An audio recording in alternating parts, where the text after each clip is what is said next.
രാഷ്ട്രീയത്തെ വർഗീയതയുടെ രണ്ട് ചേരികളാക്കിയ ഒരു തെരഞ്ഞെടുപ്പാണ് കഴിഞ്ഞുപോയത്. തെരഞ്ഞെടുപ്പ് ഫലം പുറത്തുവന്ന് കഴിഞ്ഞപ്പോൾ മനസ്സിലാക്കാനായത് BJP പോലെ തന്നെ കോൺഗ്രസും തനി വർഗീയത കളിച്ചതായിട്ടാണ്. BJP ഹിന്ദുത്വത്തെ പ്രോത്സാഹിപ്പിച്ചപ്പോൾ കോൺഗ്രസ് ഇസ്ലാമിസത്തെ പ്രോത്സാഹിപ്പിക്കുന്നു. അതിനാൽ വർഗീയ ചേരിതിരിവുണ്ടാക്കിയത് നമ്മൾ ആരും NDA മുന്നണിക്ക് നേതൃത്വം നൽകുന്ന BJPയെ മാത്രം കുറ്റം പറഞ്ഞിട്ട് കാര്യമില്ല.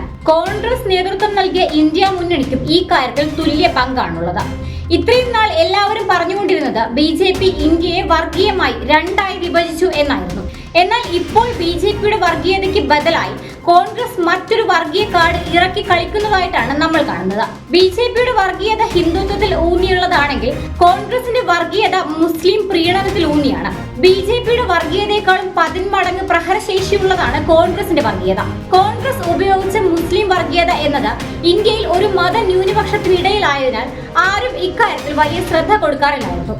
അതും മുതലാക്കിക്കൊണ്ട് പഴത്തിൽ സൂചി കുത്തി ഇറക്കുന്നത് പോലെയാണ് കോൺഗ്രസ് വർഗീയ രാഷ്ട്രീയം കളിച്ചത്. കോൺഗ്രസ് എപ്പോഴും തങ്ങളുടെ നിലപാടുകൾ പറയുമ്പോൾ ഞങ്ങൾ മതേതരവാദികളാണെന്ന പ്രഖ്യാപനമാണ് നടത്തുന്നത്.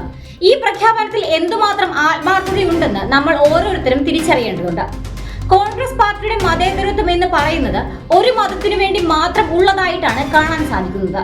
BJP ഈ തെരഞ്ഞെടുപ്പിൽ വർഗീയ രാഷ്ട്രീയം കളിച്ചത് രാമന്റെ പേര് പറഞ്ഞാണെങ്കിൽ കോൺഗ്രസ് ഈ തെരഞ്ഞെടുപ്പിൽ പരസ്യമായി പ്രചരണം നടത്തിയത് ഇലക്ട്രൽ ബോണ്ടുകളുടെയും BJPയുടെ ഹിന്ദുത്വ അജണ്ടകളെയും എതിർത്തുകൊണ്ടായിരുന്നു. എന്നാൽ കോൺഗ്രസ് നടത്തിയ മുസ്ലിം പ്രീണനം എന്ന രഹസ്യ അജണ്ട ആർക്കും മനസ്സിലാക്കാൻ സാധിക്കാതെ പോയി. ഈ തെരഞ്ഞെടുപ്പിലും ഇന്ത്യ ഒട്ടാകെ സംഭവിച്ചത് എന്താണ്?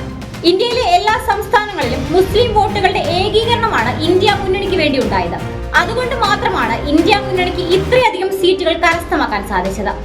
ഈ പ്രീണനങ്ങൾക്കുള്ള തിരിച്ചടിയാണ് കേരളത്തിൽ BJPക്ക് ലഭിച്ച വർദ്ധിച്ച വോട്ട് ഷെയർ.